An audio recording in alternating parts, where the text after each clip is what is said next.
Tell me it's not true. Tell me you didn't take the money for Maya's surgery and spend it on a trip to Paris with another woman. Look at me, Julian. Look at your wife. The glass in my hand hits the floor and shatters into a million pieces. My daughter is in a hospital bed, waiting for a heart that finally arrived, and you just stole her chance to live. You didn't just break our marriage, Julian. You're destroying our daughter. How could you do this to us? I used to think Julian was a hero. When we first got married 12 years ago, we had absolutely nothing. We lived in a tiny apartment with a leaky roof and walls so thin we could hear the neighbors breathing. I worked 2 jobs, scrubbing floors in the morning and waitressing until midnight, just so he could start his construction company. I believed in him with everything I had. I believed every promise he made about our future. When our daughter, Maya, was born with a heart that couldn't beat right, he held my hand and told me he would do whatever it took to save her. I believed that too. I thought whatever it takes meant hard work, late nights, and sacrifice. I didn't know it meant lying to my face for years while he built a secret life. I remember that early days of Thorne and Associates. I was the one who stayed up until 3 a.m. drawing the blueprints by hand on our kitchen table.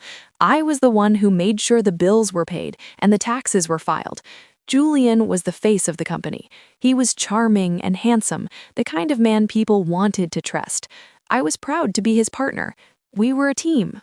Or at least, that's what I told myself every time I skipped a meal so we could buy better equipment or pay a supplier on time. I never once doubted him. I thought his late nights were spent at job sites. I thought his tired eyes were a sign of how much he loved us and how hard he was working for our future.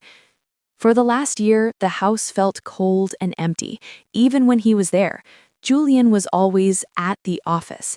He started wearing expensive suits and silk ties that cost more than our monthly mortgage.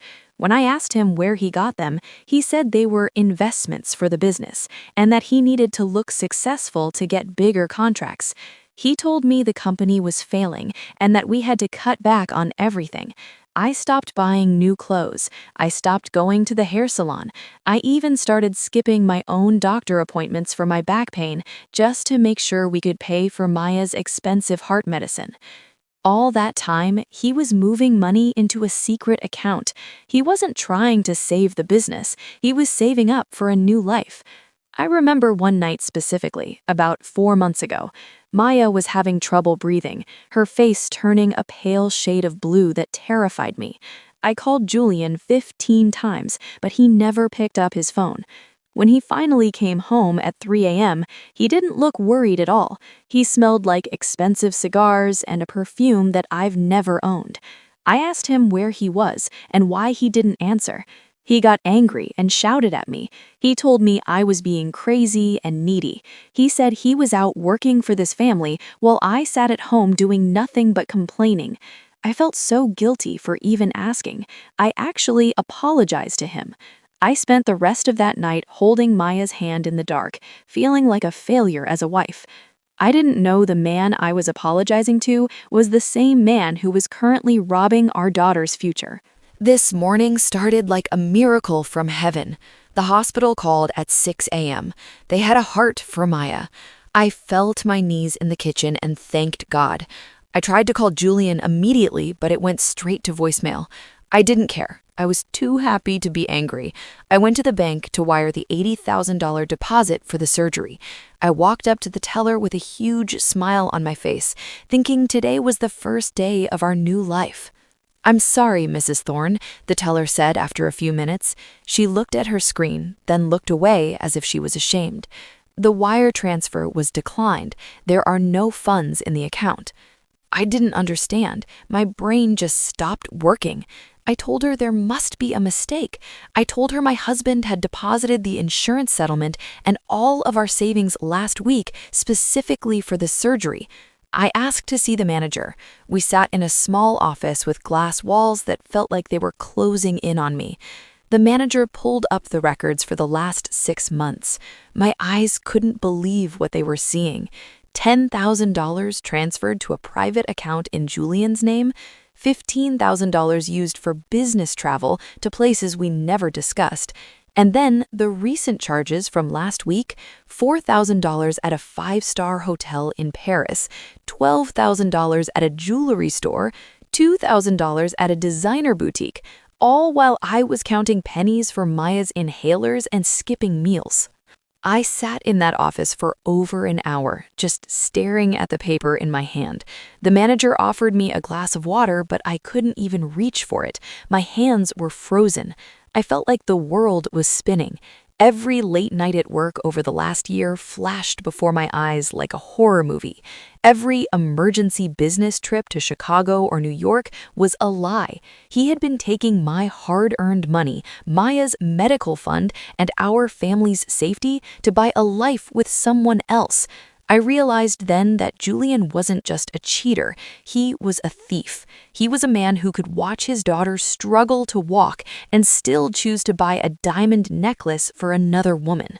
I left the bank and drove to my sister Sarah's house. I was shaking so hard I had to pull over twice because I couldn't see the road through my tears. I walked into her kitchen and told her everything. I told her I needed $40,000 or Maya would die today. Sarah is my older sister, and she has always been my rock. But when I asked for the money, she just sat there, her face turning white as a sheet. "Elena," she said, her voice barely a whisper. "Julian came to me 2 months ago. He told me the company was about to go bankrupt. He said if I didn't lend him my retirement savings, you and Maya would be homeless. I gave him $35,000. He told me not to tell you because he didn't want you to worry while Maya was so sick." I felt a cold, hard fire start to grow in my chest. I drove to our neighbor's house, Mr. Henderson. He had always been kind to us. I asked him if he had seen Julian lately. He looked down at his shoes. "Elena, I'm so sorry.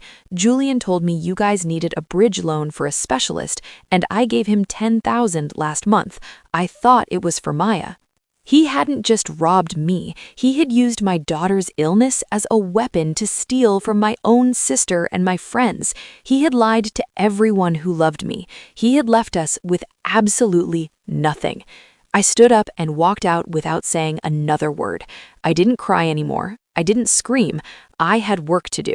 I drove home, and for the first time in 12 years, I saw Julian for exactly what he was, a monster. When I got back home, Julian was in our bedroom. He was packing a designer suitcase, the expensive leather one I bought him for his 30th birthday. He looked up and smiled at me like it was any other day and we were still the happy couple from the brochures.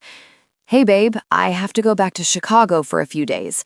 A big contract just landed and I need to sign the final papers. It's going to fix everything." "How was Paris, Julian?" He stopped moving. A silk shirt was halfway into the bag. The room went so quiet I could hear the clock ticking on the wall. He tried to laugh it off, but his eyes were darting around the room, looking for an exit or a lie. "Paris? What are you talking about? I've been in meetings all week in the city. You must be tired from the hospital, Elena." I threw the bank statements on the bed. They fanned out across the duvet like a deck of cards. "I went to the bank today to pay for Maya's heart. The account is empty. I saw the hotel, I saw the jewelry, I saw the mistress. Who is she, Julian? Who is she that you would kill your own daughter for her?" Julian's face changed instantly. The good guy mask he had worn for a decade fell off, and I saw the cold man underneath. He didn't look sorry at all. He looked annoyed. He sat down on the edge of the bed and sighed, like I was a child who didn't understand a complicated math problem. "Look, Elena, the business needed a win. I was meeting with a developer's daughter. It was an investment in our future. If I didn't spend that money, we wouldn't get the contract. I was going to put the money back next month once the deal closed. You're just overreacting because you're stressed." "Next month?" My voice was low and sharp. "The surgery is in 3 hours. They are giving her heart to someone else right now because you wanted to buy a diamond necklace for a connection.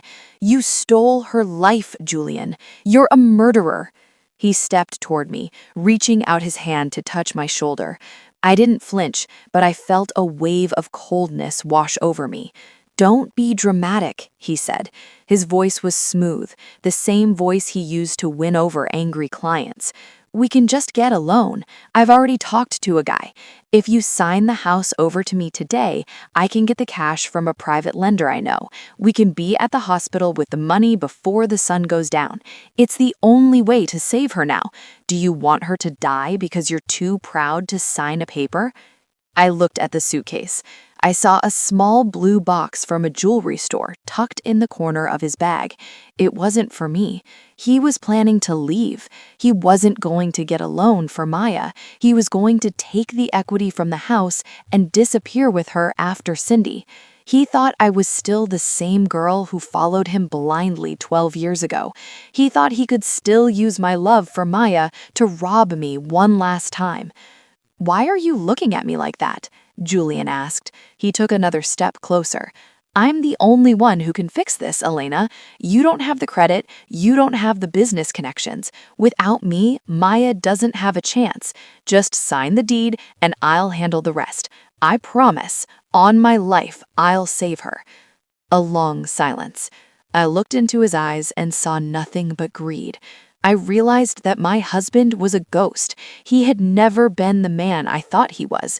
He was a parasite who had lived off my hard work and my sister's kindness. I felt a cold clarity wash over me.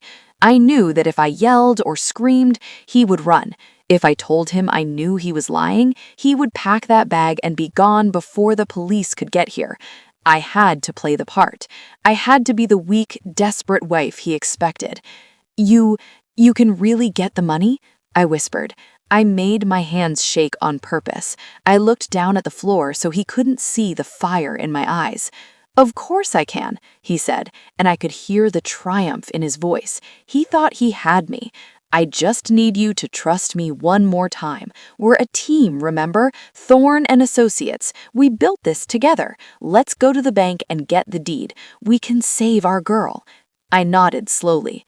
"Okay. Let's go. The deed to the house is in the safe deposit box at the main branch. If we hurry, we can make it." He grabbed his car keys and his jacket. He was almost humming as he walked to the door. He didn't even check on Maya's room. He didn't ask if I had called the nurse. He just wanted that paper. As I followed him out to the car, I felt a weight lift off my shoulders. I wasn't a wife anymore. I was a mother on a mission, and I was going to make sure Julian Thorne never had the chance to hurt anyone ever again. "You're right, Julian. Let's go to the bank. The deed to the house is in the safe deposit box. If we hurry, we can sign it over and get the money and time to save her." He looked relieved. He actually thought he had won again. He grabbed his coat and led me to the car. He drove fast, talking about how we would fix this and how the new contract would make us millions of dollars. I sat in the passenger seat and watched the city go by. Every time he spoke, I felt a deeper disgust. "I'm glad you're being reasonable, Elena," he said, tapping his fingers on the steering wheel. "Women always get so emotional about these things, but this is business. Once we get the loan, I'll pay back Sarah. I'll even buy you something nice. We can move to a bigger place. Maya will have the best doctors in the world." I didn't answer. I just watched the road. I had already texted Detective Miller while I was in the bathroom. I had already told him about the stolen money from Sarah and Mr. Henderson. I told him about the fraudulent business records I found in Julian's desk earlier this year when I was looking for a stapler. I had everything I needed to end this.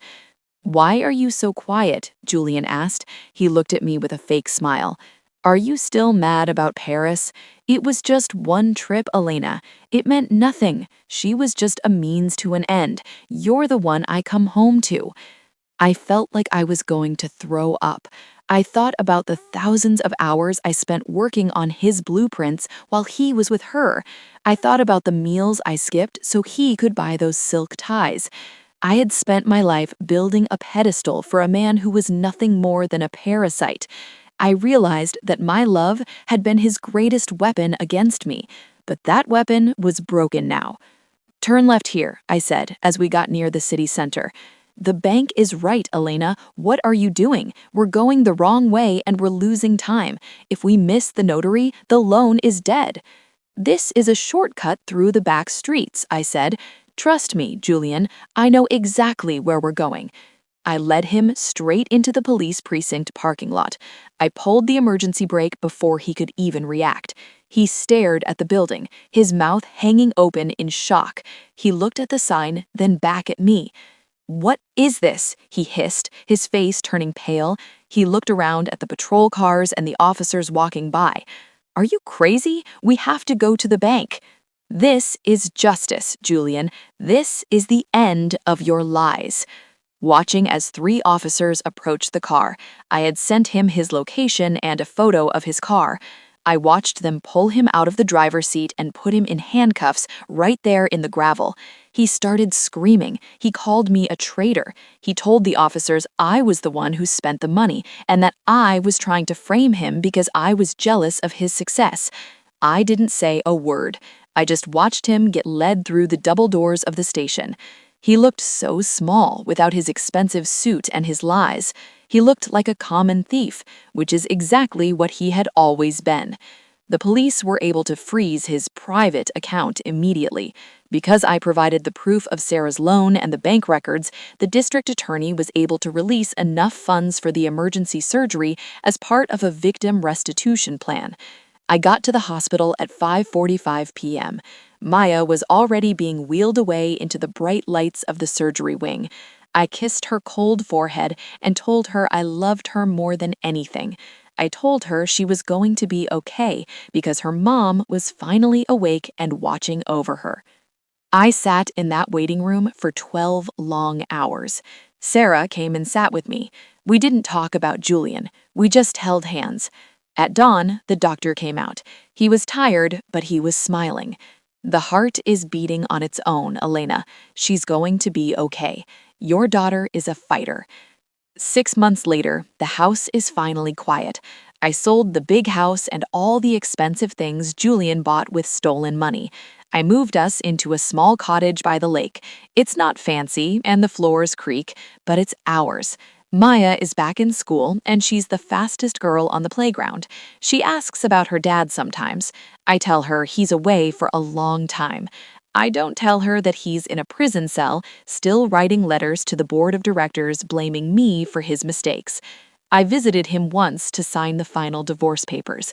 He sat behind the glass and looked at me with nothing but hate. He didn't ask about Maya's recovery. He didn't ask if she was walking or if she was happy. He only asked if I was going to help him pay for a better lawyer. I realized then that some people are born with a hole where their heart should be. You can't fill it with love, and you can't fill it with money. I walked out of that prison and didn't look back. I drove home to my daughter. I watched her playing in the yard, her face full of life, and I knew I had made the right choice. My daughter has a new heart, and for the first time in 12 years, so do I.